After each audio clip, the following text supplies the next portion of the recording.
Welcome to Mormon Book Reviews, where an evangelical encounters the restoration. I'm your host, Steven Pynakker. And folks, I just want to tell you, I would have never guessed in a million years that I would have this next guest on.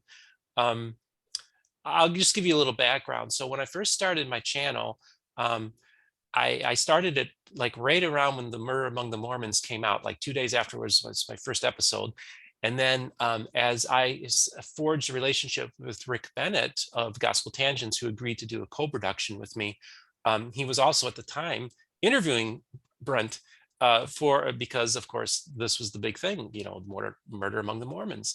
And so Rick's giving me like a play-by-play of like, yeah, Brent called me back because he just remembered something else that he wants to talk about. So I'm going to add some more episodes. So I'm hearing he's giving me the latest about Brent and what he said in his latest interview. Never in a million years would I have guessed that just a matter of months later, Brent would be a guest on my program. So Brent Ashworth, one of the premier collectors of Mormon memorabilia, documents, papers, but also Americana and so much more. You are a man who's at the top of his field and also just a wonderful person in general. Brent, welcome to my show. Well, you're too kind, but thank you, Steve. It's great to be with you. So I got in touch with Brent because, well, this is the funny thing. Okay, so I'm at the Mormon History Association, and it was a remarkable weekend that I experienced from the person that I sat next to on the airplane, who had intimate connections with general authorities and even a former president of the last presiding patriarch of the church, personal relations with them.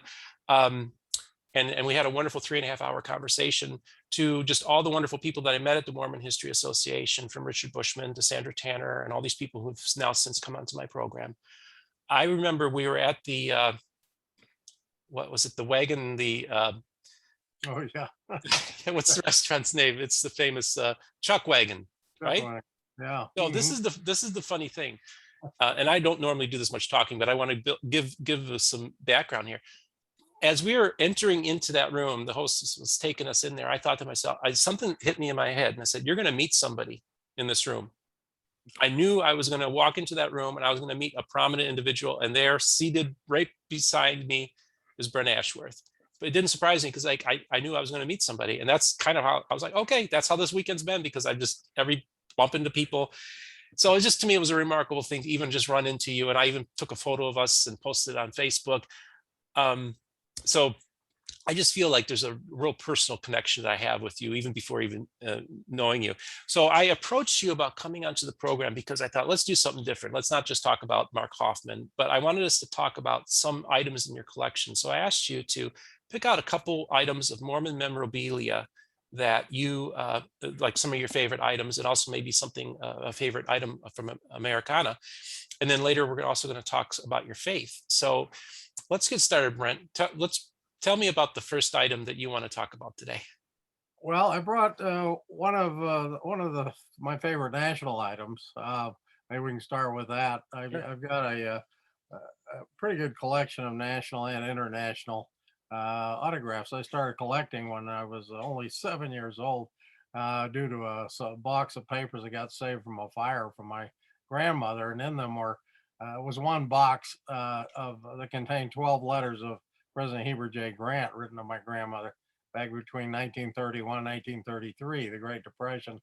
And these were quite intimate letters. They obviously were dictated and typed, and then she signed them, but they had to do with keeping my uncle on a mission during the time that my grandparents didn't think they could afford $25 a month to keep him on a mission to Texas. And I read these. When I got done, I thought, I know more about President Grant now reading these letters than anything I'd ever heard about him in junior Sunday school. And he had died right before I was born. And so I thought, wouldn't it be great if I could collect something interesting or personal of each president of the church? Anyway, that's what got me started. Most collectors start with an idea of getting a set of something. And I put about 15 sets of church presidents' autographs together. And then I expanded. My mother was a cowgirl from Cody, Wyoming, so I always heard the stories about the roundups and the Wild West and Buffalo Bill. That excited me. And then my dad was a hero in World War II. He was at the Battle of Iwo Jima, helped build the road up Mount Suribachi the day before the famous flag raising ceremony. And he always told the story in a funny way. He said, as a CB, construction battalion, he said he went in. We went in with our picks and shovels, and we're getting shot at by the enemy. They come out of their holes in the ground and shoot us in the backs. While our 45 was in a holster. My dad was briefly, minorly wounded that day. The next day, he had his foot, bandaged up on the gangplank of the USS Salt Lake City. And he said, "Look, they got a Jeep on top of the hill." Suribachi was the only mountain there and this tiny island. And he says, "Look, the Marines are up there. They're putting a flag up." And Dad said it was the second flag raising. It looked big enough. It was taken off an LST, one of those big ships that the tanks rolled out of and stuff. And it was big enough for everybody to see. And he said, just like the Gyrenes, he said, Marines were part of the Navy then. And we go in with our picks and shovels, get shot at building their road. The next day, the Marines go in, the Gyrenes, we call them, go in, they take the road that we built, they take the hill, they find a pipe, they stick up the flag, and they steal the glory. Well, having heard those stories growing up, I was enamored by American history. And so you got to be excited about the founding fathers. This is a letter you probably can't see, but it's a handwritten letter of George Washington. And here's his signature down here. Any rate, this was written during kind of a dark day during the American Revolution. It was headquarters at Springfield. This is, and it's interesting to me, my wife and I later served a mission in Springfield, Massachusetts.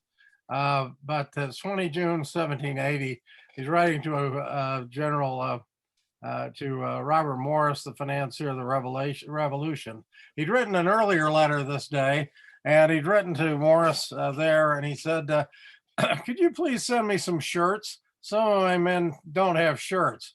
And and later he wrote this letter, and he said in the second paragraph, "In a struggle like ours, perplexed with embarrassments," certainly not having shirts in the morning was one of the things we're referring back to, "if it should be my fortune to conduct the military helm in such a manner as to merit the approbation of good men and my suffering fellow citizens, it will be the primary happiness of my life, because it is the first and great object of my wishes."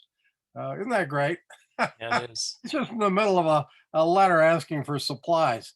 And very reflective of Washington. I like letters like that because they kind of bring our founding fathers and people of importance that are kind of statues now, they kind of bring them alive.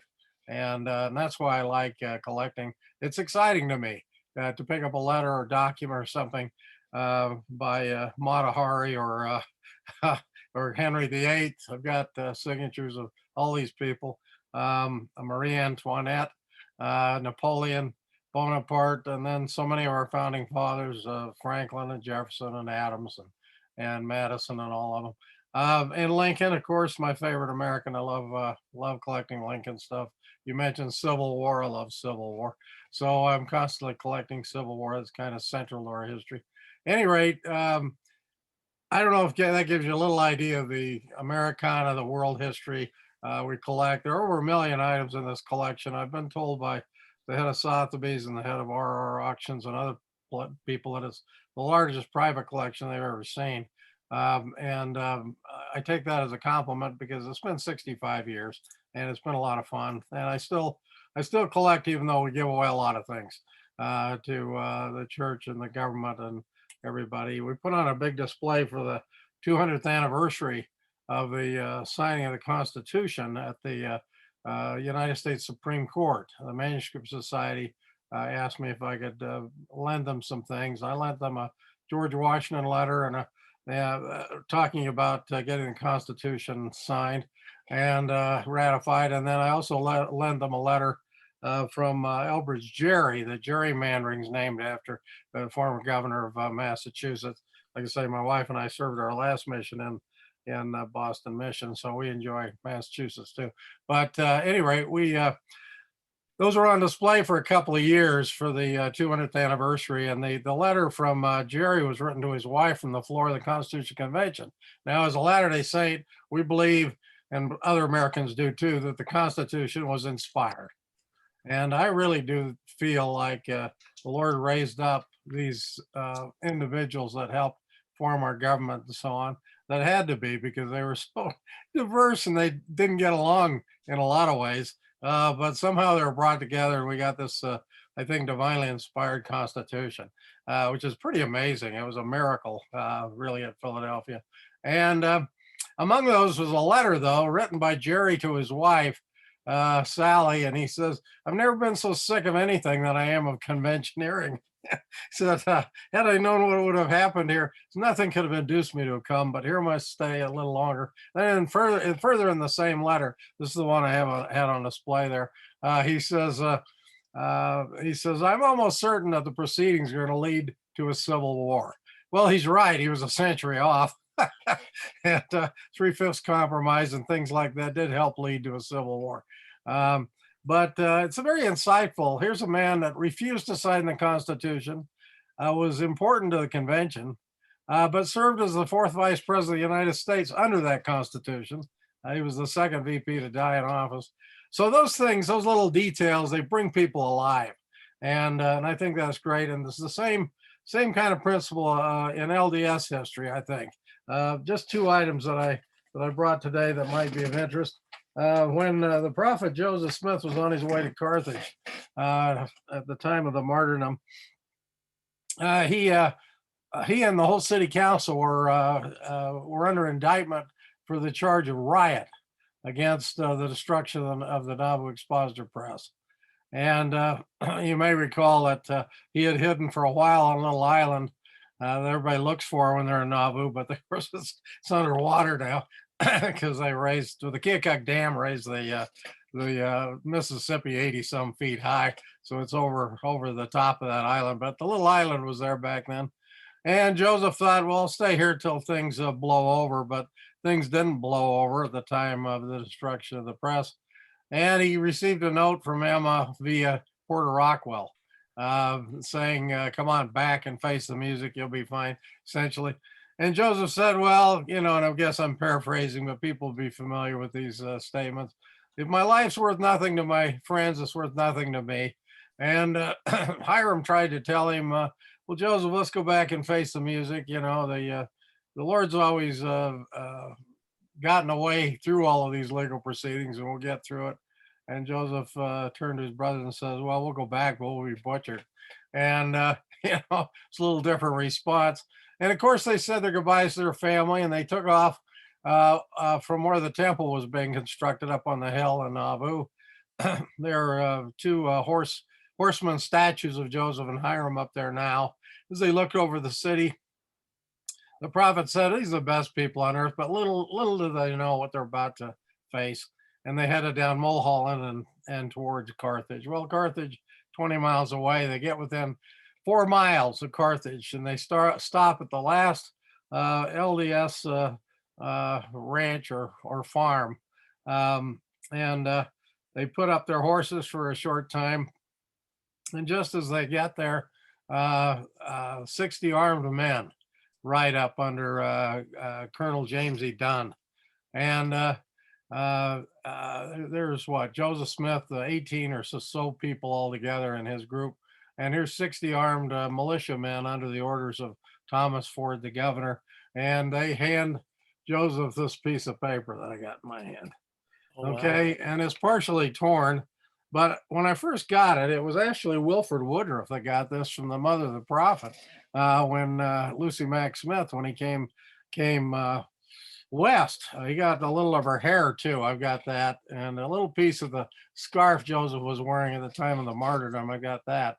But I brought this little piece because I thought it was kind of interesting.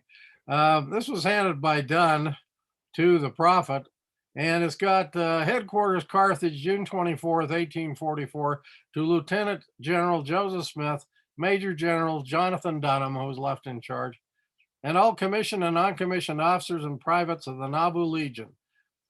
General, you are here ordered and directed to deliver to Colonel James E. Dunn 3 pieces of cannon with other carriages and other appurtenances, together with all arms.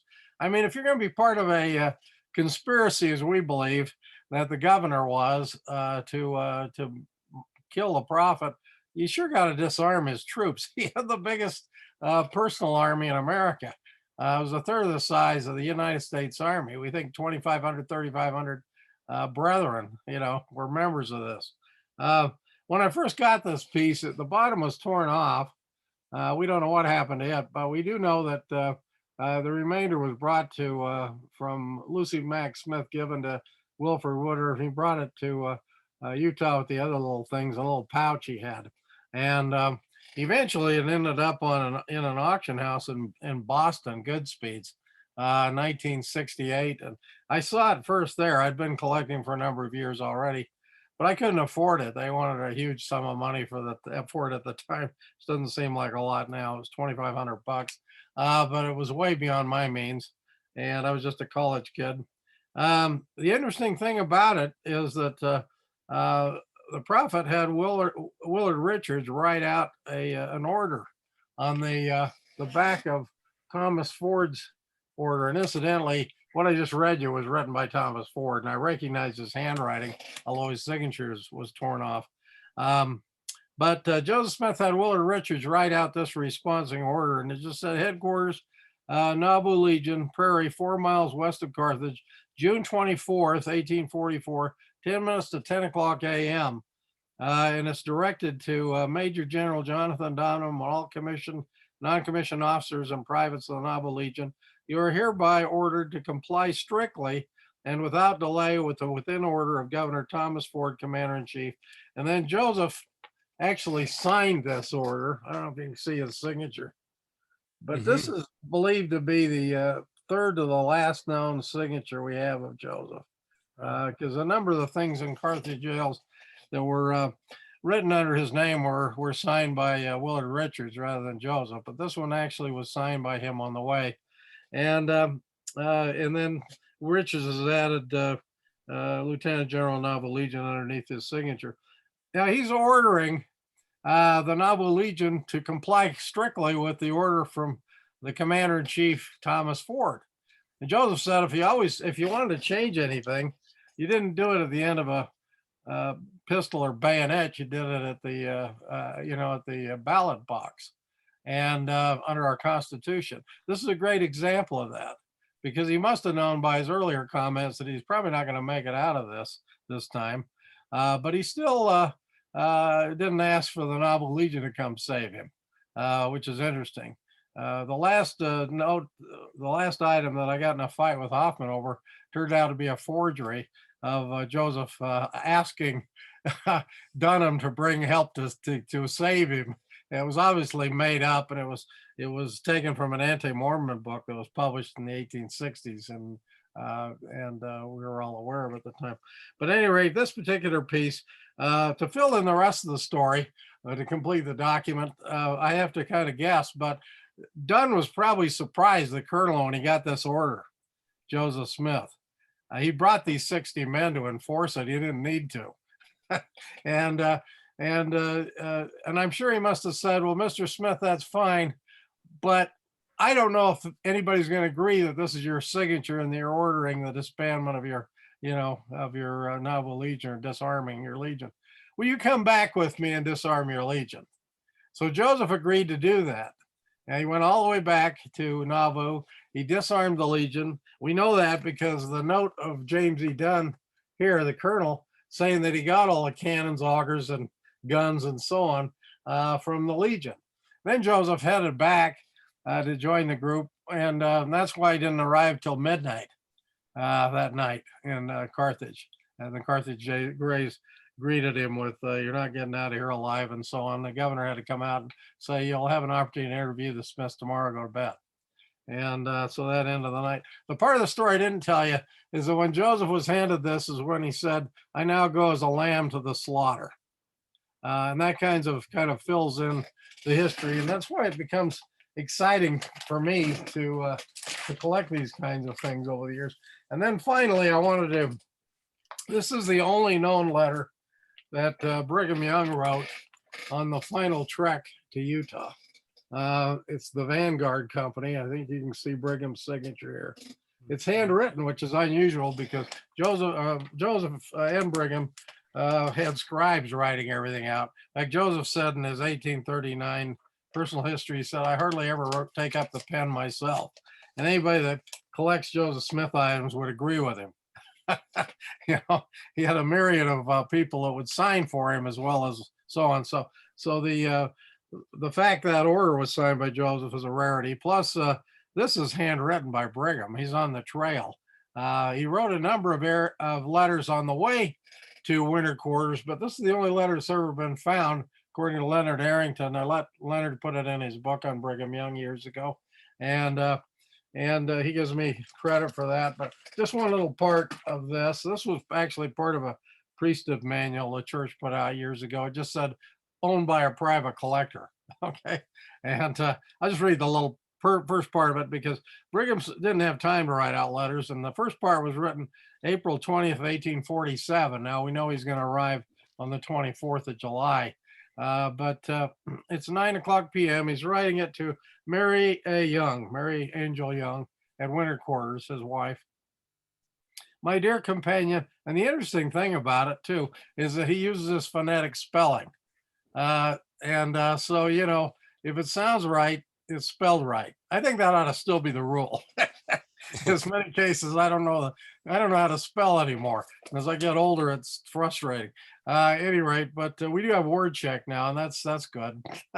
But his pioneer camp of Israel, and it's interesting. Israel is Israel, 95 miles from winter quarters. My dear companion, partner, Pardner, in tribulation. Okay. I should have written to you by Brother Rockwood, but had not time. The camp was to be organized in a great deal, GRATE, deal to be done to prepare for moving, MOOVING. On Sunday, I should have written, but did not feel able to. I laid, LADE, abed and thought of a great deal. I won't spell these out now, but you got the idea. A great deal I should say to you. The camp is in good health and first-rate spirits. They have never felt better in their lives. I think my health has been very much improved yesterday and today. You mentioned in your letter that you heard I lay on the ground the night I left home. I did, but do not think it hurt me. When I arrived in camp, I found myself completely tired out. I thank you 1,000 times for your kind letters to me, more especially for your kind acts, and still more for your kind heart. I pray for you and the children continually and for all our family. I do think the Lord has blessed me with one of the best families that any man ever had on the earth. At any rate, personal letter kind of brings Brigham alive. And he didn't have time to finish the letter until he started writing on April 20th. He didn't finish this letter, another long paragraph, until May 4th. And then it was folded up. An address leaf was used, you know, no envelopes at the time. He didn't come in until about the Civil War period anyway. And so, you know, it kind of gives you a little feel for both Joseph and Brigham. I just wanted to show you there's other things I have that help do that. And not wanting to just give credit to the brethren. We've got a lot of letters of the women too in history.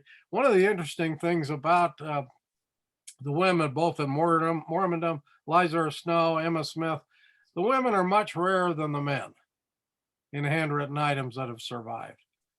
It's true in world history too. There's 10 Louis XVI for every Marie Antoinette signature. There's at least 10 Napoleons, maybe 20 for each Josephine letter. Emma Smith is 10 times rarer than the prophet Joseph Smith. And it comes all down. Eliza Snow is rarer than Brigham Young many times. I've often wondered about that, and I thought, well, who saves this stuff anyway? It's probably generally the women that save it because they outlive the men more times than not. And I've come to the conclusion, it may be wrong, that do you think they want anybody reading their mail when they're gone? You can read their husbands. We don't care about that. Although Martha Washington has been on the bad end of historians for agreeing with her husband to destroy their correspondence among each other.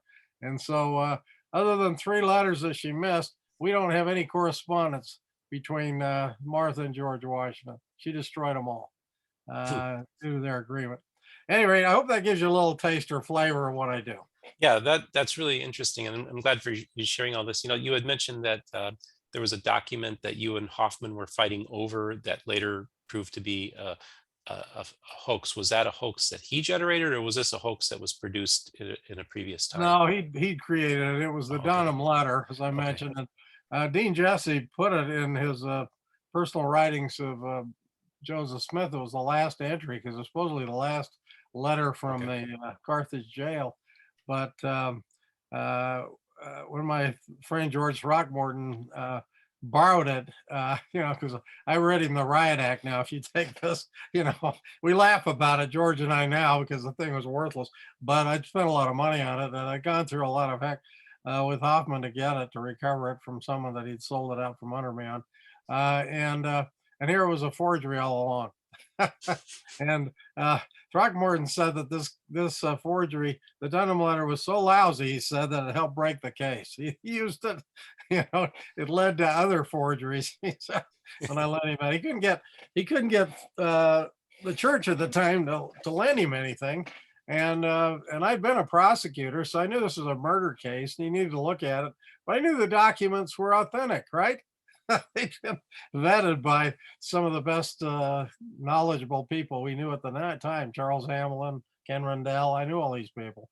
And so, I read him the Riot Act when I let him borrow the Dunham and a couple of the other things that I bought from Hoffman. I said, these things are really valuable, really important. Hmm. And I guess we have to laugh about it 35 years later, but made quite a scene. George and I laugh about it now. Yeah, it's pretty remarkable, just the whole connection you had. The stories that you have to tell are just truly amazing to me. And one of the things I had mentioned to you early on was everybody wants to talk about Mark Hoffman, and that's fine. It's a great story, but I find your story and how your personal faith journey that you had, because you're a lifelong believing Orthodox Mormon, and you believe in the brethren as being divinely Mhm. appointed, Sure. and so you're very faithful. But for a lot of people who maybe get involved in Mormon history and read some of the things that you would have read, would sometimes have their faith challenged in those areas, but also just everything that you experience with the Hoffman saga and other things we'll get into as well. Um, all throughout this process, as you're doing all this research, how does your faith interact with what you've been doing, your lifelong collecting and everything like that? Just tell me a little bit of the roadmap of your faith journey. Sure, you bet. Well, when I was a youth, I read the Book of Mormon for the first time. I was 12. I didn't finish it till I was 13. I was be what we'd call a deacon in the church at that time, just a young man. But we were encouraged to read the Book of Mormon, and I was serious about it, and I wanted to read and know about it. As I read the book, I felt a power, a spirit in it, that I didn't read with. I was always reading. I mean, I got a lot of books, and I've always read, but it was a book that stood out from anything else I'd ever read before. And there's this charge in Moroni 10:4 and 5 that after we've read it, that if we ask with God with real intent and so on, that he'll reveal the truth of us by the power of the Holy Ghost. And I took that literally. I guess being a youth too. In fact, I remember it was a don't want to call it a dark and starry night, but it was. And I went up on Y Mountain here in Provo because our family lived just in the foothills at the time. My father was an architect that designed one of the early homes on the East Bench, above what now where the Provo Temple is, was built later. And there's a water tank up on the hill, and I went up there. Nobody was there. In fact, I guess because the city was so much smaller then and all that, you could see the stars from the Milky Way that night. It was just a real clear night. It's hard to see them now with the light and so on, but it was very easy then. And I was just in a real spiritual mood, wanting to test the challenge that Moroni had at the end of the book. And I knelt down and prayed. And I had a spiritual experience as a youth.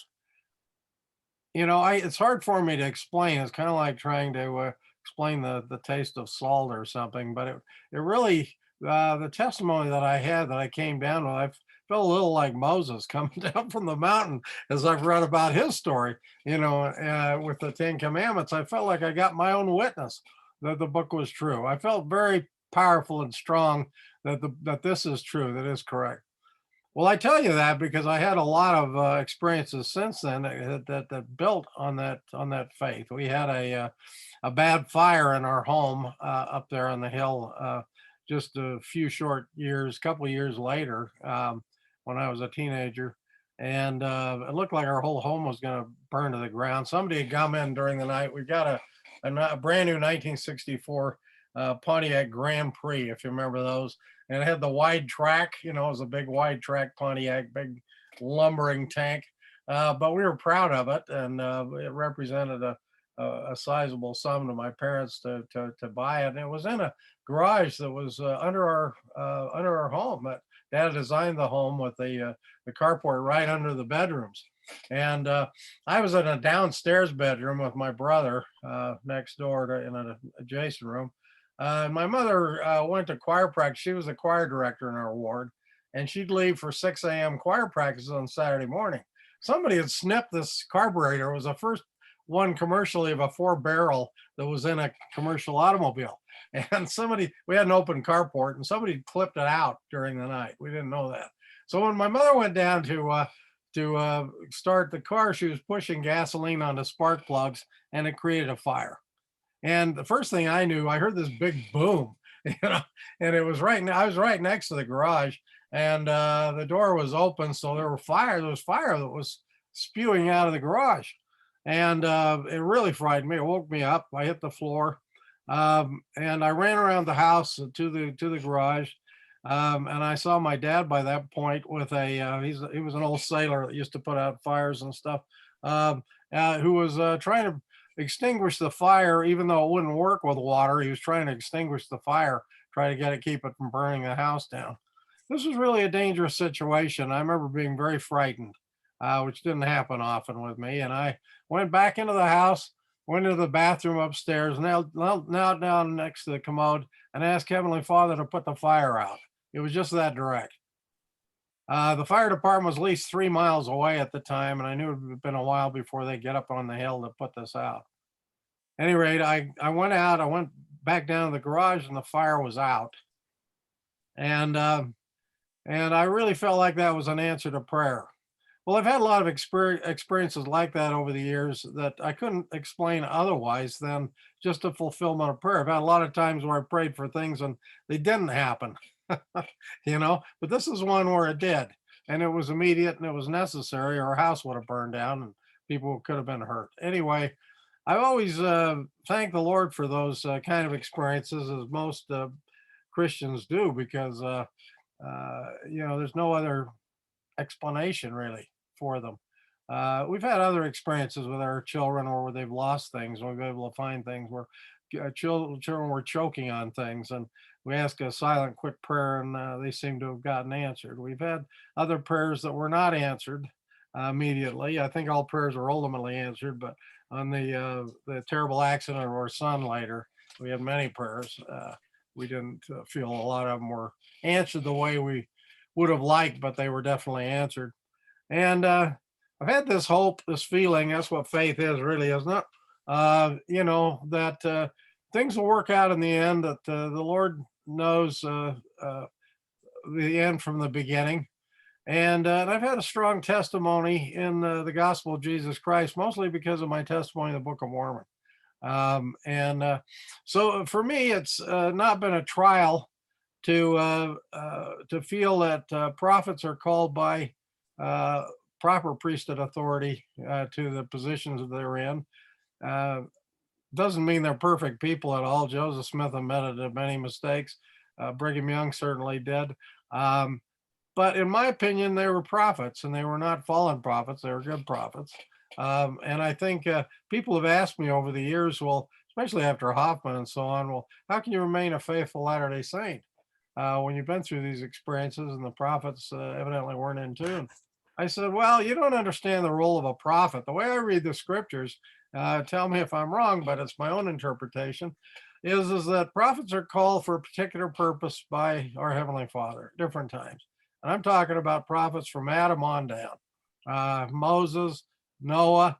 They're called for a particular purpose, right? And I think Joseph Smith, Brigham Young, and so on too. Joseph Smith said, and it was one of my favorite quotes years ago, he said, there are many prophets not of our faith. And that makes sense because God's no respecter of persons, right? He tells us that throughout the scriptures. It's everywhere throughout the Bible, as well as Latter-day Scriptures, that he loves all of his children equally. And so that makes sense. I always felt that Abraham Lincoln was a prophet, became one. And I think probably Washington was, and others. There are certain times that leaders are called. Lincoln was the biggest minority president in the history of the country up to that time. 39% of the popular vote. The country was divided. A miracle, absolute miracle. He was elected, but he was the right man at that time. He wasn't perfect. He made a lot of mistakes. But in the process, the Union was saved. The Constitution was saved. Many times he irritated the people in the North, thinking that he was going to, wipe out slavery, and that wasn't his purpose, till later in the war, when it was made known to him, I think, after he studied scriptures, the And Bible. I had a quick question. Yeah. I read somewhere that he actually checked out a Book of Mormon. He did. He checked out a first edition. In fact, we know the book. The book is still there at the Library of Congress for an 8-month period. He checked it out, and I can't help but think that he read it because he was at a time after Willie had died in the White House when both he and Mary were driven to either insanity or, as he said, I was driven to my knees. So his mother was driven near insanity, and she would never go back. Mary Lincoln, I've got a letter of hers that's just still draws tears when you read it about the death of Willie in the White House and giving a friend a photograph that's also still there in the letter, and then Lincoln is free franked the outside of the envelope. But the letter is just tears you up even to read it now, about this suffering this mother, and she says, me and my husband have been going through. Mary would never walk in that. Willie died in the time of the year Antietam was later in 1862. Early on, they had 3 more years in the White House before Lincoln was assassinated, and yet Mary would never walk in Willie's room again after he died. They had been downstairs shaking hands with, at a presentation downstairs in the White House, and she always felt like they should have been upstairs with Willie. He passed away during that time. She would never go into his room. Tad had been sick with the same thing. They think they got sick off the White House water, which may have happened. But Tad survived that particular one, and Willie died. Willie was everyone's favorite. He was 11 years old, and he could write poetry. He was great with the language, like his father. And his dad, they couldn't get him out of Willie's room. They had to wait most of a week before they could remove Willie's body and get the president out of there. There was a few days we didn't have a president, and he was so distraught at the passing of Willie. So he said, "Well, Mother was nearly driven to the asylum on the hill, and I was driven to my knees." And it was during that time that he checked out those books and so on, those religious books, not just Latter-day Saint, but other religions too. And the Bible, of course, he'd grown up on, so he knew his Bible pretty well. Just since I've got somebody here that I can ask these questions to, Sure. there's another, I believe I've heard that there's a letter that Lincoln wrote to Brigham Young, essentially saying that when there's a tree, when a farmer's plowing his field, and there's a tree stump or a large felled tree in the middle of the field, that you just plow around it, basically implying to Brigham that we're going to leave you alone.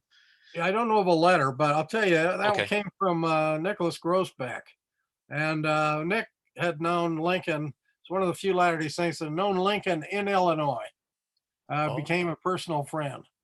And when one of the first acts that was passed by Congress during the Civil War was the Homestead Act, 1862. And among it was one of the things that was thrown in was this first anti-polygamy provision in 1862. And Brigham Young, out as governor of Utah Territory, or at least out in Utah Territory, had been the governor, was very concerned about how the president would enforce this act.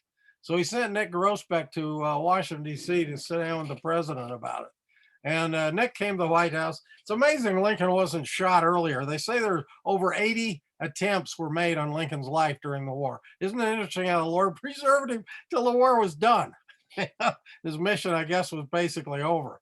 To me, I think that's a miracle in American history in and of itself. I mean, they had to hide the guy in the baggage car, Alan Pinkerton and all of them coming through Philadelphia and Baltimore on the way to his inauguration. There was so much hatred. States were leaving at the time. 38%, 40% president, and a lot of attempts on his life. But here they had one guard at the door at the White House, and Nick went in. He got an appointment. He sat down with the president and he says, "Hey, Brigham wants to know if you're going to enforce this law." And that's when Lincoln always had to tell a story. And that's what he said. Well, it's like when I was on the farm as a kid in Indiana, and my father, Thomas, I was not a farmer, but he wanted me to be. And he'd send me out to plow the field. And sometimes you'd come to a stump or some tree you'd cut down. You couldn't go through the furrow, couldn't go through it. So you went around it. He says, "Go tell Brigham if he doesn't bother me, I won't bother him." And that's where that story comes down.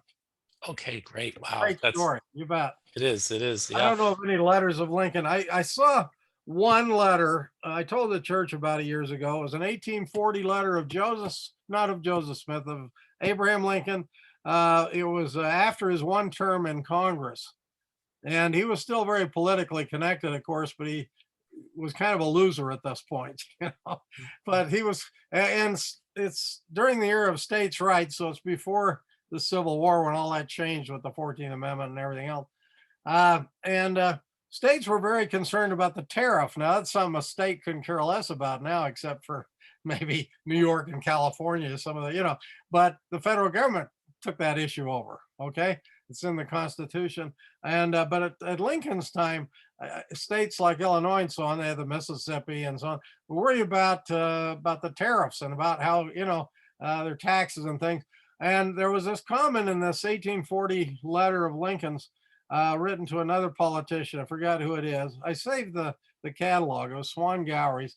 Nobody ever saw it but me, I guess, because I bet on the thing. It went for like 80,000. I didn't get it, but I saved the catalog entry. I asked the church later when I was a missionary up there if they ever found it, and they didn't know anything about what I was talking about. But Lincoln says, "I think I'll stop off and talk to Joe Smith and his people about this issue." And I really think he's talking about the prophet because of the way he put it, Joe Smith and his people, because they were a big part of the Mississippi, the tariff, and so I think that mention of Joe Smith was the prophet Joseph Smith, and that he was familiar. There's always been this question of whether they ever met. I think they would have at least shaken hands when Lincoln was in the Long Nine in Springfield, and Joseph went to get the the approval for Nauvoo and other things, the university and other things. They had to go to get approval of the state government. But it's an interesting issue anyway. Yeah. Interesting question. Very fascinating. Yeah, I'm loving this very much. So I want to get back to your faith journey a little bit, but I love this digression. This is great. Mhm. So I kind of want to talk a little bit about the period of time now when things are really starting to unravel a little bit with this whole Hoffman thing, where you're realizing that well. Let's talk a little bit about that first, about maybe some of your relationship with Gordon B. Hinckley. Mhm. And because he was so interested in the acquisition of documents, he was even kind of anticipating that the lost 116 pages might come forth. Um, Well, that was my question every time I went in his office. He's very first time I went in his office. he said, I met him when I was in the Army, but that was years before, but I didn't know him. But I felt like I knew him after our association with during that Hoffman years. And very first time I went in his office, and every time thereafter, even later, he asked me the same question: Brent, what have you learned this week about the lost manuscript of the Book of Mormon? Now, when he first asked me that, I was really thrown off because I don't know anything about it other than anybody else does. I guess I assume it's alive today, and I didn't know how to respond. I just say, "Well, President, I don't know a thing about it. I'm sorry, you know." But he kept asking me that question every time I went in. That seemed to be Brent Ashworth's question. I've asked other people, "Did you get that question?" I even asked Mark that question. Did you get that question when you went in? And he said, "No." And other people said the same thing. So I assume that was my question. And any rate, about the fifth or sixth time, Prophet President, his counselor then, Hinckley asked me that. I said, "Well, President, you've asked me that every time I've been in here, and you've really got the curiosity in me up as a collector. Do they still exist?" And without even skipping a beat, which is the way he was, he says, "Oh, they'll be provided to us at the proper time. But our members don't know what's in the Book of Mormon yet. Now, what'd you bring in to show me today?" In other words, don't waste my time, kids. That's the way it went. But it was a funny question, and it was all. And the other question he'd ask me about half the time, not as many times during the thing, he'd say, "Brent, would you like to know what the enemies of the church are up to this week?" And, what are you going to say? No. I said, "Sure. What are they up to, President?" And he says, "Oh, they're trying to keep us from building the Denver temple." That would have been in August or something of '82. But they won't succeed. Now let's see what you got today. So it's kind of like a rhetorical question he had to answer. But it was funny. He had a great sense of humor. Yeah, it sounds like you had quite a relationship with him, and I've even talked to some skeptics or people who are critics of the church, some who can just be very, I don't know, just dismissive of a lot of things about faith and belief and all that kind of stuff. And they often, some will even be so cynical as to say, "Oh, none of those leaders really believe it. It's just a whatever." And I go to him and say, "Listen, uh, Gordon B. Hinckley was eagerly anticipating those Haas 116 pages coming out." I said, "He was a believer." He was. You bet. Yeah. And so I just want to tell people that, because I think sometimes, you can find these things out and not try to be so cynical, but that you don't ask those questions unless you're a believer. That's right. And I think that's important for just an insight that I Mm, got from your interview with Rick Bennett. I think you're And right. so you're in this time period. um, it comes out now that just about everything. Well, before we do that, let me ask you. You had told me the other day that Mark Hoffman often would tell you or say things that would be to challenge your faith. Maybe just talk a little bit about that.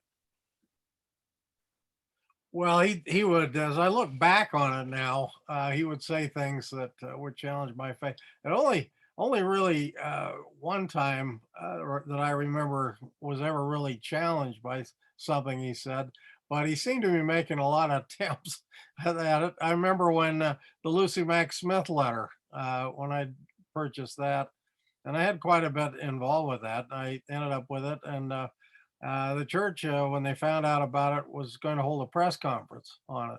The church held 4 press conferences during those years.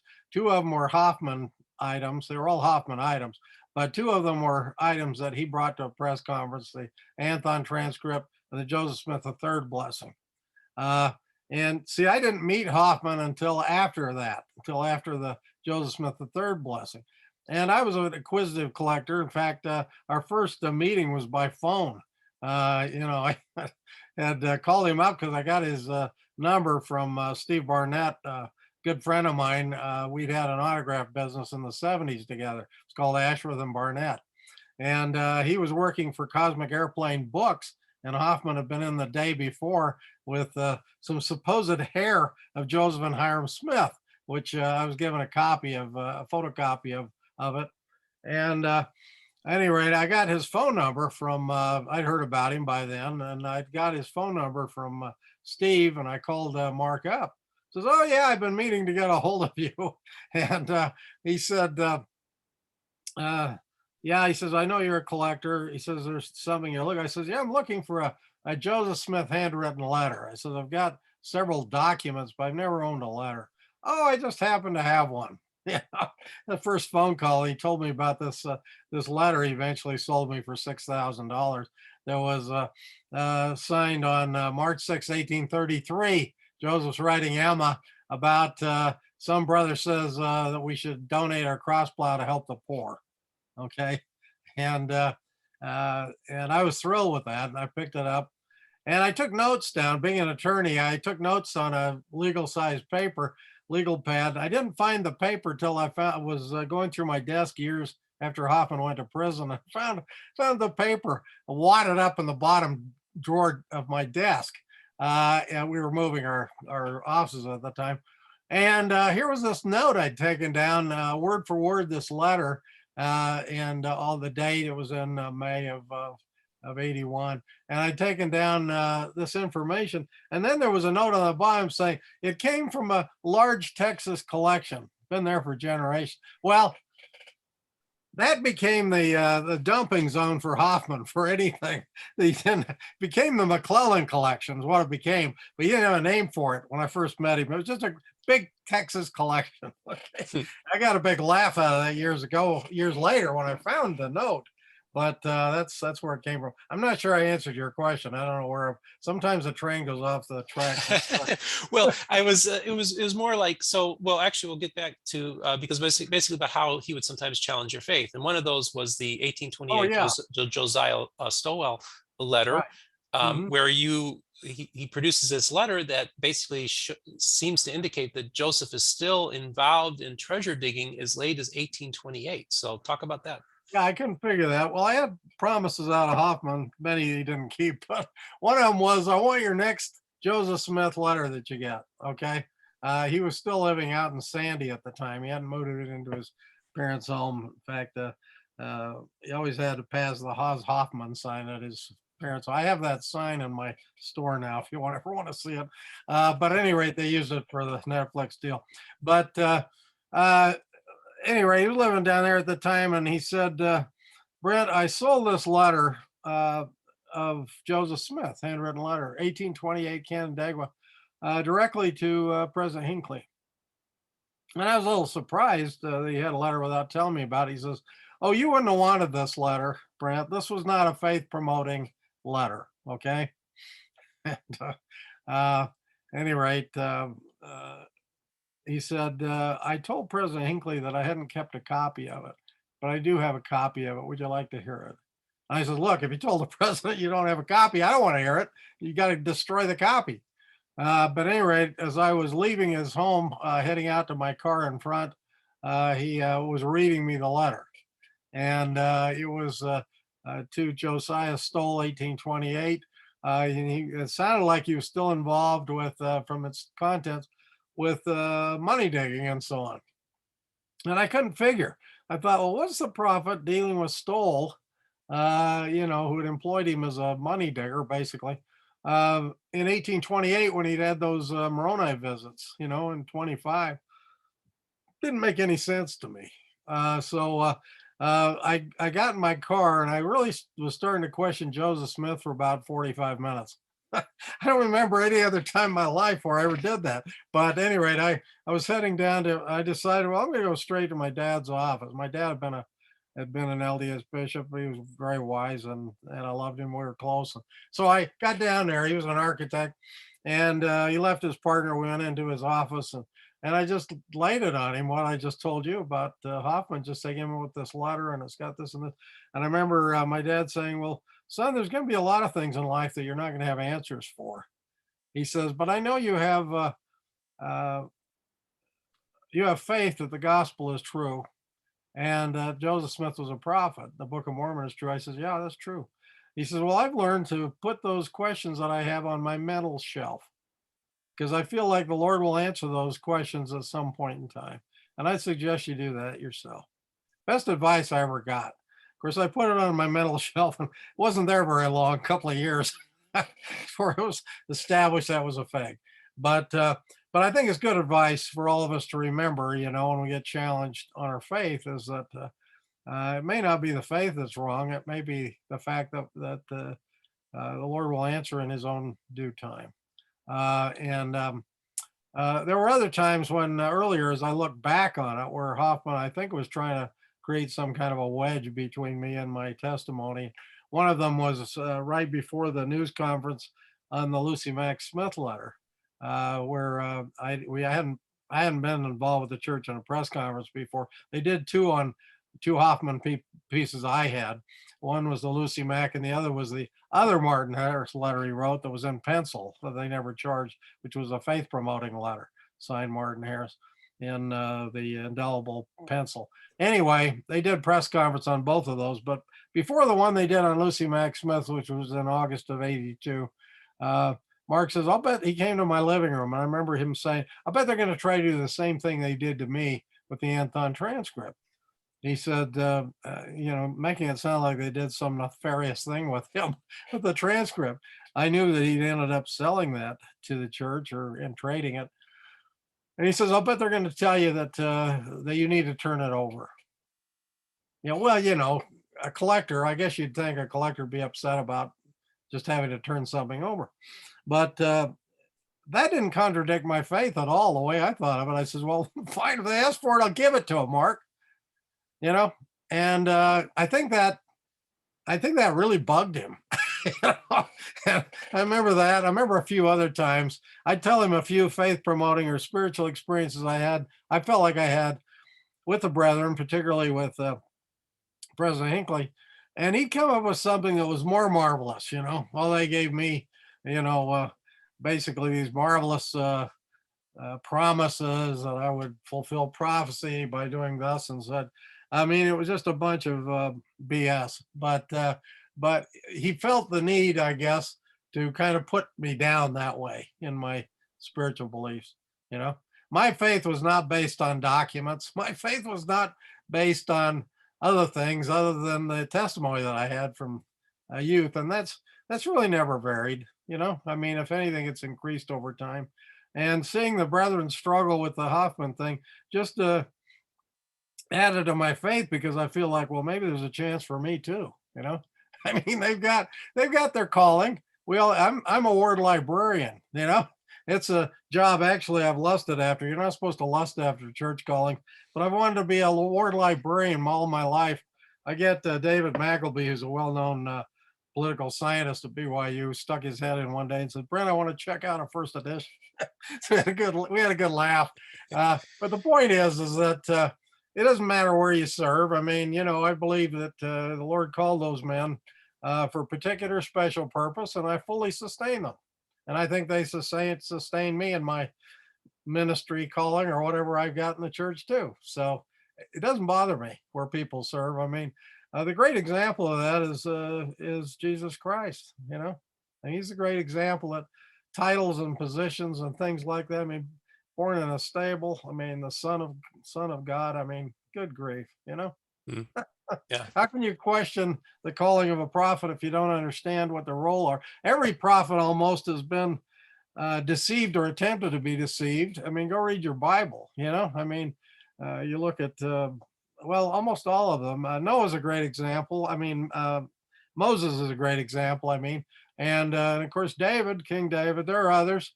Probably the greatest one that was a target was Jesus Christ. They were always trying to, Pharisees and Sadducees, but look at Judas. I mean, they're always trying to fool the Lord. But he wasn't just a prophet, he was a son of God. He knew what they were up to, where a lot of the prophets didn't. So there's our example right there, Jesus Christ. Oh, that's a interesting observation there. I always like it when Mormons talk about Jesus, because that's something we have in common with each other. As I always appreciate that when it's brought up. I have a great Jewish friend who's passed away, and I have great Catholic friends, I have great evangelical friends, I have friends in all kinds, and we've been able to talk about Jesus Christ. There hasn't been any problems with that. Our belief system may differ slightly, but we're all basically in the same wavelength. And my Jewish friend, one time, we got in a big discussion about Jesus, and he says, how come you make such a big deal out of one of our great rabbis? we had a good laugh over that.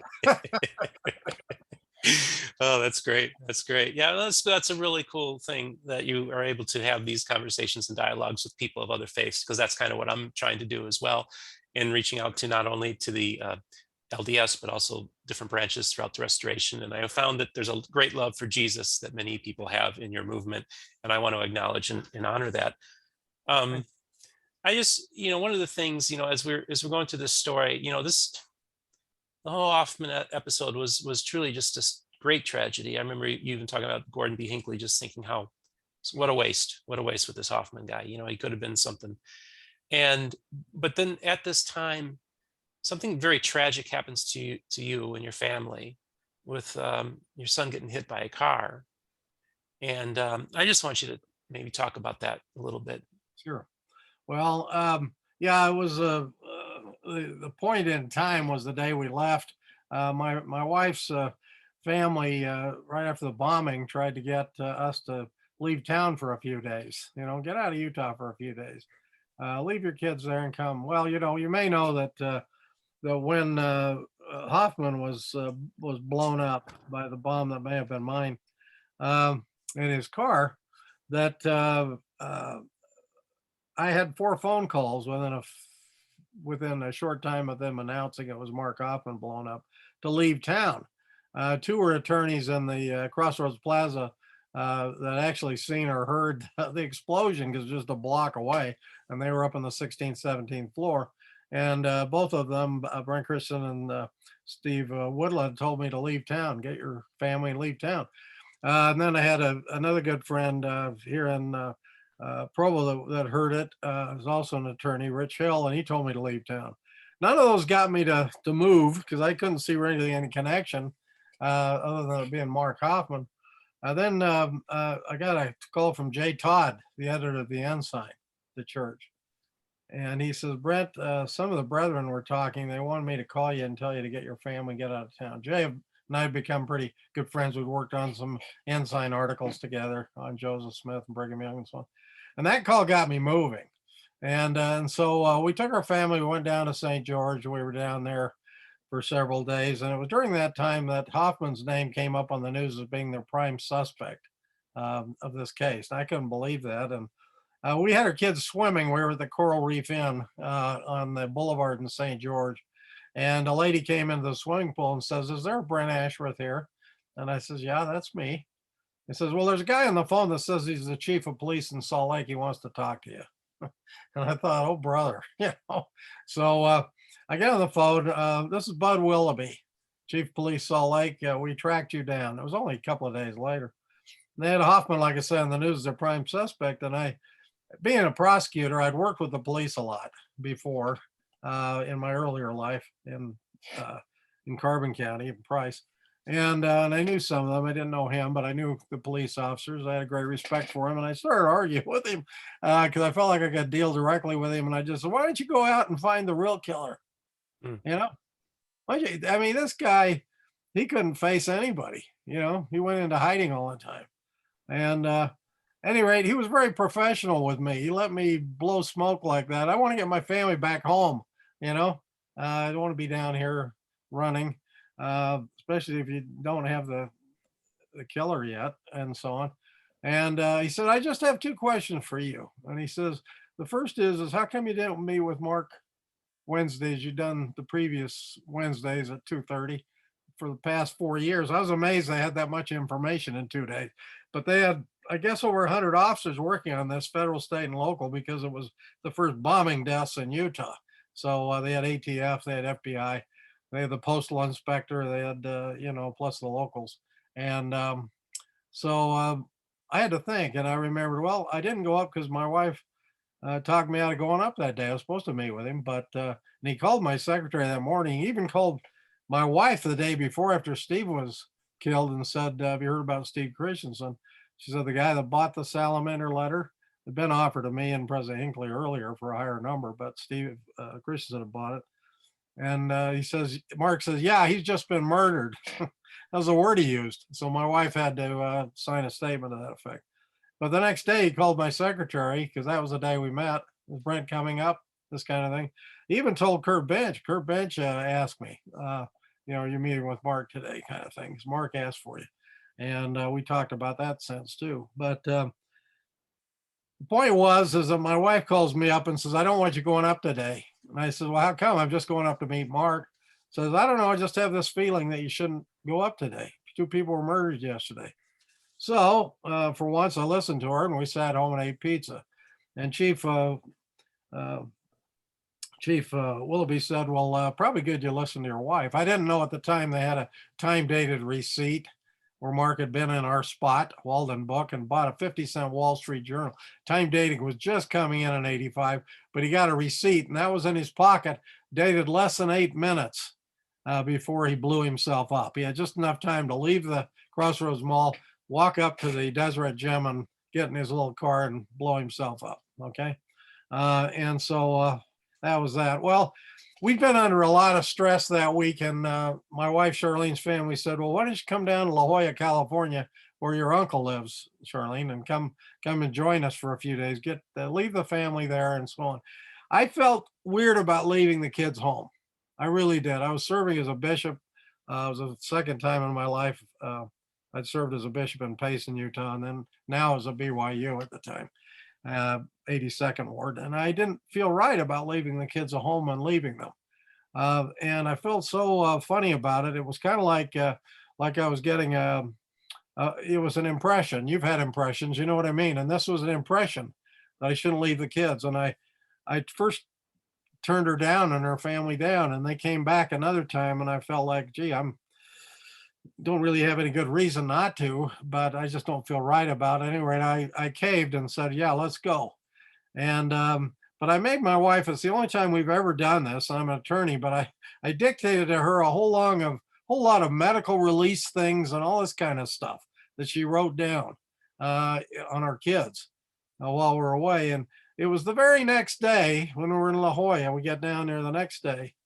It was a Sunday. We went down on Saturday, and it was the very next day on Sunday that we get word that our son Sam, our 7-year-old son, was involved in a terrible car bike accident. He was a 7-year-old on his bicycle. He and his brothers were racing down to the corner by our house on the hill.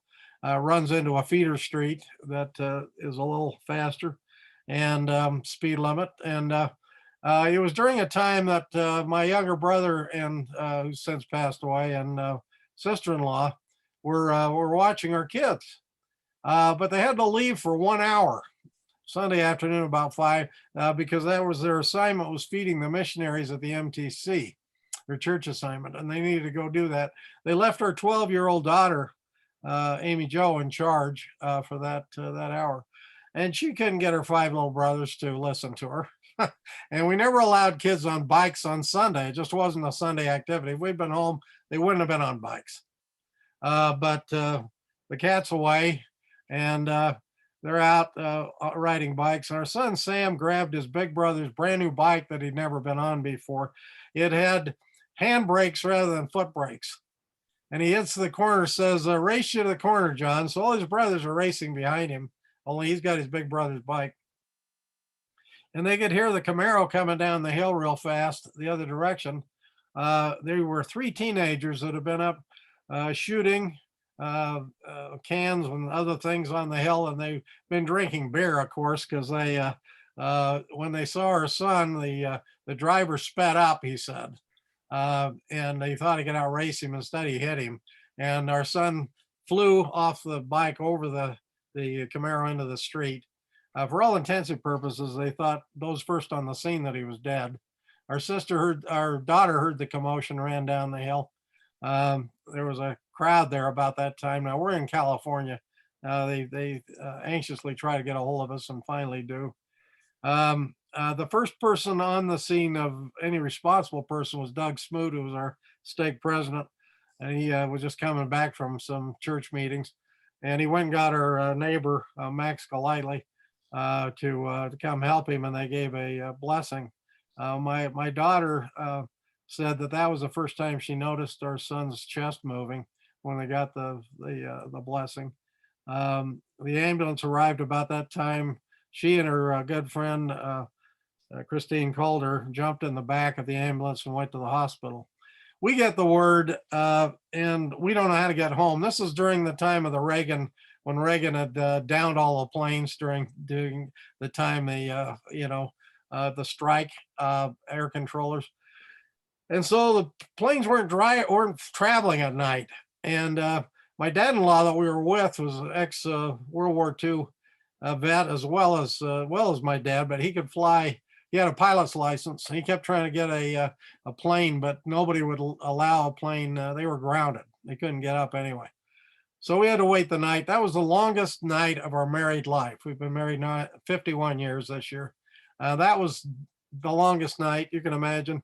We're told by Dr. Gaffane, who was one of the best neurologists in the country. He was the one that went back, among others, when James Brady was shot with Reagan, to work on James Brady. So he's an excellent one. He was at Utah Valley Hospital. And he was calling us and telling us, well, I've got to put a shunt into his brain because the accident, although he took it with his head, it didn't crack his skull. And I've got to do that because his brain is, billowing up in size to release the pressure. It may kill him, but he needed permission, despite all those documents I left and so on releases. He wanted to talk to us. And so we gave him the okay. And of course, we can't sleep or anything, can't get a flight back. And that night was really a long night. And we were told his aorta was cut, which wasn't true. He did have 6 broken ribs, but it was the head injury that was the worst.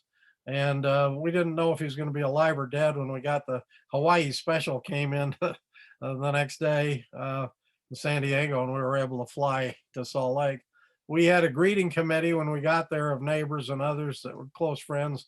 One that we didn't realize had lost a son in their young marriage, and others, and my bosses and associates at our company was there. And we went to the hospital not knowing what to expect. Our son was wrapped in bandages all over his head except his face. He took it with the back of his head. He looked like he was just asleep, didn't even have a scratch on his face, but he was in a deep coma. And it was a very trying experience. And of course, this is right at the time of the Hoffman bombing. So Hoffman has now been said to be the prime suspect in all this.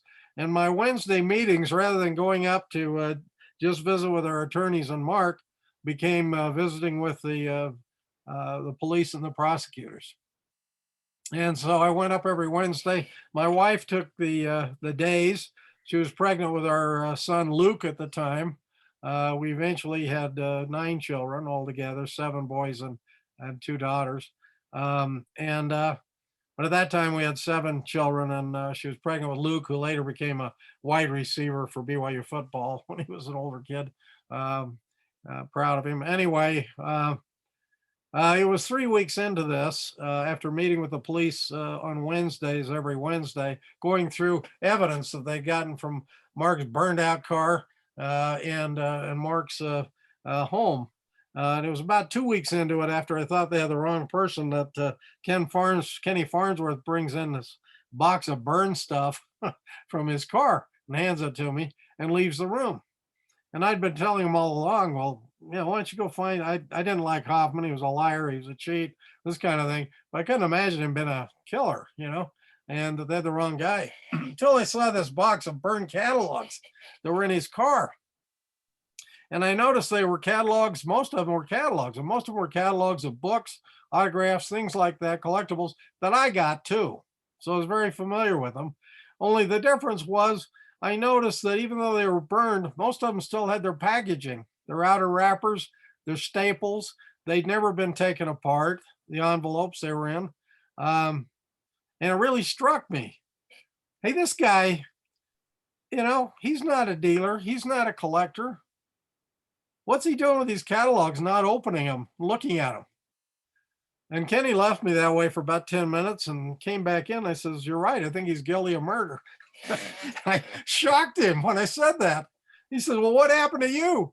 I says, well, he's not what I thought he was. This is the first thing any collector dealer does, is open their catalogs. And, now they're online, but back then most of them were printed. They were all printed. And I says, he's not who I thought. And then it maybe the second thing I had on my mind was wondering about all the stuff I'd bought. I think I'd bought more stuff than anybody I knew from Hoffman. Wondered if, if perchance it could be, questioned now at this point. This is before Throckmorton got in the case, but I wondered about it. So, any rate, our son's accident was a terrible thing. I went home the third Wednesday after the accident, and my wife's in the hospital. She's looking real beat up. Here she's pregnant several months, and she's got a son that may not make it, and she's sitting there by him. And we'd had a couple of times where we were told by the candy stripers that he'd flatlined, and then they said their machinery was off. So we've been through it with him quite a bit, touch and go. I was in a deep coma, not knowing if he'd come out of it. And here we were about a month into it. And I came back on a Wednesday after working with the police that day. And a good friend from work came in wanting to know how my son Sam was doing. And I says, I knew that you don't talk about coma patients in front of them, because they might be able to hear you. So I said, Joe, let's go down the hallway. So we did. I hated leaving her because she looked really distraught that night. And she told me when I came in, she says, dear, tomorrow is Thanksgiving. And she said, I've done absolutely nothing to prepare for Thanksgiving. I bought the food, haven't done anything. And I remember saying something really stupid to her. Well, dear, we've got nothing to be grateful for this year, so don't worry about it. I wish I could take that back, but that's what I said. And then I went down the hall with my friend, and I came back, and she looked happy. Her whole countenance changed. And I said, well, what happened to you? She says, well, as soon as you left, the phone rang, and I picked it up, and it was a male voice. And he said, is this the room of Brent Ashworth's son? And she said, yes. And he says, is this Sister Ashworth? He says, yes. He says, well, this is Gordon Hinckley. I just wanted you to know that I put your son's name on the prayer roll of the First Presidency in the 12. We might add our faith with yours in his recovery. And gee, that made a big difference, made a huge difference with her. And that was the only time we left the hospital. We felt like, well, he's in good hands. And we went home. My stepmother fixed the fixins for Thanksgiving. She's still alive. We just celebrated her 95th birthday. Dad died about 26 years ago, but my stepmother's still alive. And she fixed Thanksgiving for us, and we had a great meal. We didn't worry about our son for 2 hours, and then we went back. But at any rate, that gives you a little overview on it. Our son eventually got out of the coma. We found out that his eyesight was pretty well gone, but his hearing was pretty good. And I don't know if you remember a group called Men at Work. Mm-hmm. They're Australian group, yeah. But I didn't know who they were at the time. They became my favorite later because I found out that Sam, our son, loved the beat of their music and so on. And some of his siblings brought in some recordings. They knew that. And he started smiling and laughing and stuff. His hearing was great, but his eyesight was gone. And we knew he was out of the coma. So we got him out of the hospital. He'd been in the hospital several months. We took him to a place called Tiny Tots, which is for kids that are mostly hypocephalus, kids that are born with water on the brain, or they are drowning, near drowning death victims. They're all children, though. They had like 41 little kids. And we took our son there. My dad, as an architect, had donated his time to design this place years before. Talk about the irony in it. And I'm there standing by his bed one night, and my dad comes in. We decided we're going to take him home for Christmas. Which they didn't really want us to do, but we took him with his tubes and everything attached. So he was on a feeding tube through the nose and stuff. And I asked Dad, I said, did you ever think when you were donating this place, your time, that you'd ever have a relative in here? He says, no, didn't. But Sam rallied a little bit during that period. We actually brought him home the last month or so, but he passed away just 6 months to the day after the accident. And he died on a Friday. I had to testify on the Hoffman preliminary hearing on a Wednesday, and we buried him the following Friday. So that's the way that week went. In a nutshell, that's longer than you wanted to hear, but that's what happened. No, I appreciate that. So I guess in your faith, how did it sustain you at this point? Were you driven to your knees? Yes. Oh, yes, very definitely. Any parent, I think, that loses a child or is in that kind of situation, you have to hang on to your faith. It meant everything. In the Latter-day Saint culture, because uh, we have the male members hold the priesthood. We want to give blessings to people that are ill in the hospital or some other thing. And I felt really constrained by the Spirit to give a blessing to my son. Maybe it was too close, but I felt like that I couldn't really ask for what we wanted, you know, for a full recovery. He was just too badly brain damaged and so on. I remember Dr. Fain taking me in one day and showing me the scans of his brain. My wife didn't even want to go in. I went in, and his brain was mostly gone. You know, I mean, it's just those big ventricles. There's just these little lines left. And I remember I was shocked when I saw it. And Fain says, "Don't worry about that. He can relearn a lot of this." You know, he showed me the part on the frontal lobe where he can relearn a lot of this, and that he was losing on the back and so on. And anyway, I remember asking him, the doctor, that night when I went in alone, I said, "Doctor, how long is my son going to live?" And he gave me a really strange answer. He said, "Oh, I think 11 years."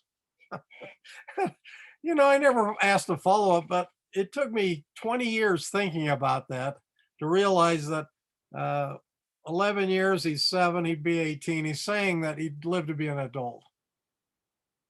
But Mm. I didn't add him up for 20 years. I don't know what he was saying, 11 years. Well, he didn't make it that long. And when he passed away, Dr. Gaffane was one of the first we called. He came over and he was in tears too. And my wife refused to let anybody take the body. She just held him in her arms for hours. Mm.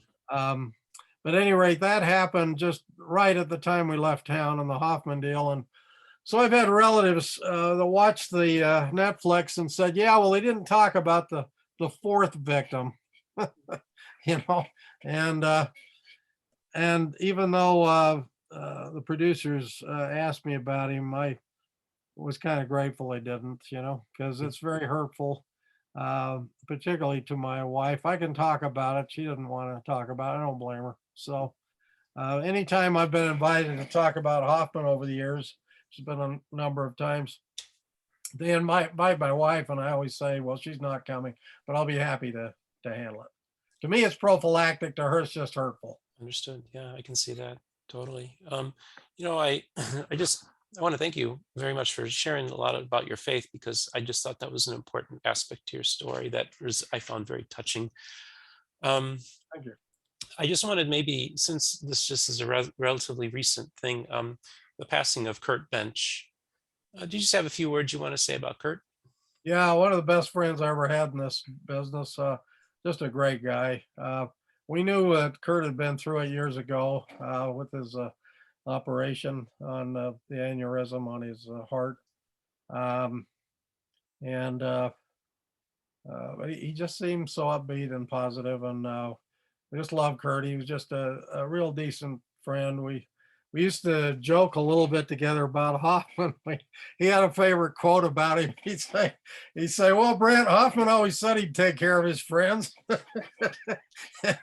So we get a good laugh every time Kurt would. That was Kurt's comment, but he got me laughing every time he'd say that.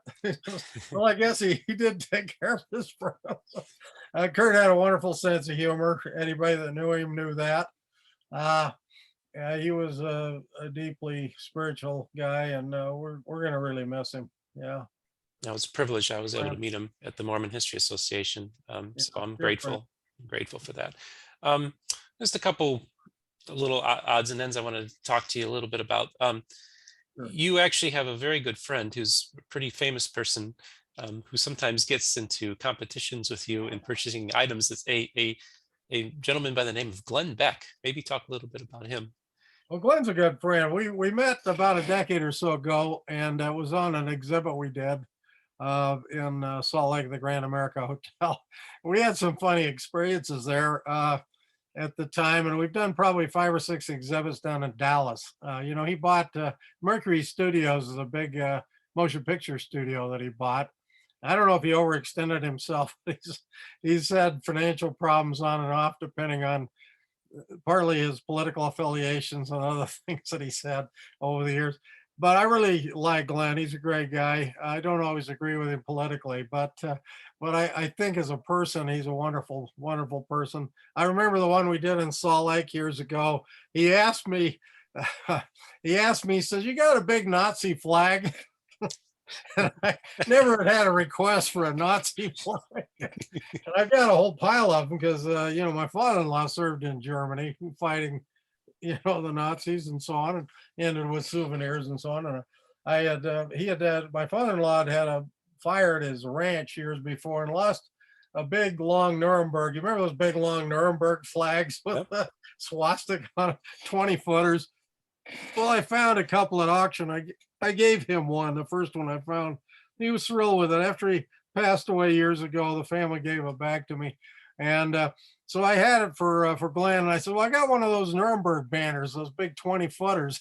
He says, "Well, bring that. That'll be great. Hang it from the ceiling of the Grand Ballroom." Grand America Hotel. And I thought it was kind of a funny request, but I took it. And I took a couple others. We had a big Nazi flag from a battleship from a Nazi. It was a big one, big Nazi. We took that. Glenn had 4 safes that he put for the little stuff in at night during those 2 or 3 nights. And we covered one of them with this flag completely covered this big safe. But anyway, I remember when they hung the Nuremberg banner from the ceiling, and Glenn walks over to talk to me about it. And right at that time, 6 guys bring in this big box behind him, and they undo it, and it's the Prayer at Valley Forge, the original, by um, oh, what's his name? Famous artist. Anyway, Arnold Freiberg. Freeberg. Yeah, yeah, So yeah. they bring that in, they unpackage it, and they're putting that up. I'd never seen the original. I had a small signed copy of it, Uh-huh. and so they're bringing the original. That's the first time I ever saw it, and I'm watching this while Glenn's trying to talk to me about my Nazi flag they just hung. And he said, "Are you paying attention to me, Ashworth?" I says, "No, I'm looking at your painting. I've never seen the original. I didn't know it was that big, We later saw it. It's now at the Museum of the Bible in Washington, D.C. We saw it a couple of weeks ago. So Wow. that's where it landed. But Glenn, I think, paid $1 million for a smaller cartoon version of it that he's got down in his office. It's fascinating because that Freiberg painting, Yeah. I was growing up was familiar with it. So it actually became quite popular in evangelical households as well. Yeah, well, I think it's popular. Anyone that has, wants to see a faith history of George Washington in the United States. And I do, in my collecting, I try to collect things showing the hand of God in history. So I've got a lot of stuff like that, an Adam's letter where he's writing to Benjamin Rush, his fellow signer, and he's been accused of not being a Christian. And he just lambasts that, he says, "I am a Christian. I don't care if they're this faith or Protestant or Catholic or whatever, Armenian." He says, "I am a Christian." Yeah, he's really blunt about it. And I love those kind of things. So, I know our founders, most of them, they were deists, but, the fact of the matter is that some were, some weren't, but most of them were very religious. And it was, it was fun over the years to collect that kind of stuff. But anyway, Glenn's asking me, I'm sitting there watching this painting go up, and he says, "You listening to me, Ashworth?" I says, "No, I'm watching him. Look at your painting." He says, "Well, I want your attention on this flag." He says, "When's the last time you unfurled this thing?" I says, "Never." Anybody ever ask you? I says, "Nobody's ever asked me, Glenn." He asked me, he came to me later and asked me for a KKK outfit. I guess because he thought you're the only guy and I, my wife didn't even know I had one, but I had one. And I said, don't put my name on it. I says, I collect American history. And he wanted to show the good, the bad, and so I had told him I had the microphone from Tokyo Rose, and he wanted that. So he eventually, that's the only thing Glenn ever bought from me was Tokyo Rose's microphone. And I was, I'm not really I'm kind of opposed to selling anything. I'm trying to build a museum right now. Oh, wow. And I don't know, in my book, maybe I can show this show and tell. Uh-huh. In my book, we give a kind of an overview of how broad the collection is. This came out in 2017, and we recently put out a catalog of some of the LDS stuff Yeah. for the 200th anniversary of the church. But at any rate, Glenn brought a lot of the stuff out. I mean, we had good stuff too. We had stuff of the last known letter of Martin Luther King Jr. before he's killed at the hotel and motel, and we put a lot of good stuff, out too. But he wanted this weird stuff too that I guess he thought I would probably have, and I did. But I don't want my name attached to it. It's funny because Glenn took a lot of heat on those Nazi flags in some articles in local newspapers. He was a fascist, and he was hiding these, and they didn't come from him. And I was glad in a way that he ran interference for me on those, because I was the owner, but I didn't want people knowing that I was the owner. And I never put them out. Those are, my family fought the Nazis, fought the Japanese, fought, when they were our enemies and stuff. But still, they're part of our history, aren't they? Mm-hmm. So, I feel like it's important. My goal ultimately was to get a museum on American history. I don't know if we'll make it. Glenn made me a big offer for my national stuff a few years ago, but I think he had some financial difficulties and things didn't work out on it. I remember him handing me this $100,000 check on a $10 million offer just for the national stuff, and he was going to build this wing, the Ashworth wing, in his Dallas museum. It was a wonderful idea. It's a great idea, but it didn't come to fruition at the time, and I didn't spend a dime. I didn't dare cash his check or anything. But he's a dear friend, and he's spent some time with my kids. He's really gone the extra mile with me on a personal basis, trying to help on different things. And I adore the man. I think he's just terrific. Like I say, I don't always see eye to eye with his beliefs, political beliefs, but I do believe many of them, and I agree with many.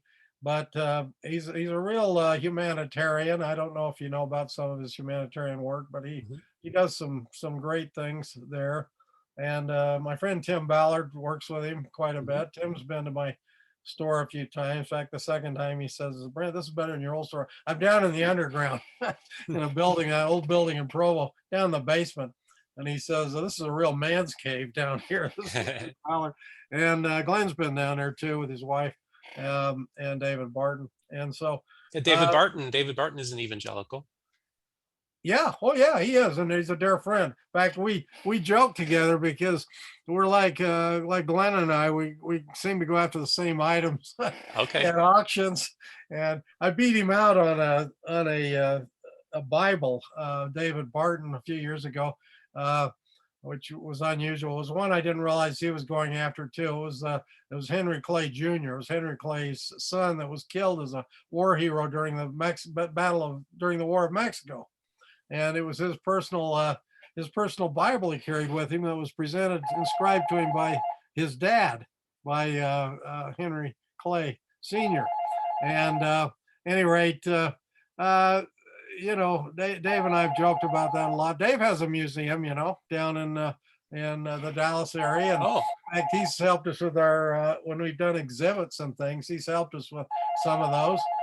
He had something that I'd never seen before. He said it was a recreation, but you've heard of the Marines being called the leathernecks? Mm-hmm. Well, Dave actually had leather that was meant to go around the necks of our Marines that were getting attacked by the Barbary pirates in 1805 during the Jefferson administration. And they were trying to hack off their heads. And so they put leather around their necks to keep them from getting their heads chopped off. And anyway, David had a couple of those. He said they were not originals, but they look good. Wow. And I didn't know the story of the leathernecks. So that's how they got their, Interesting. the term leather neck was from the Barbary Wars.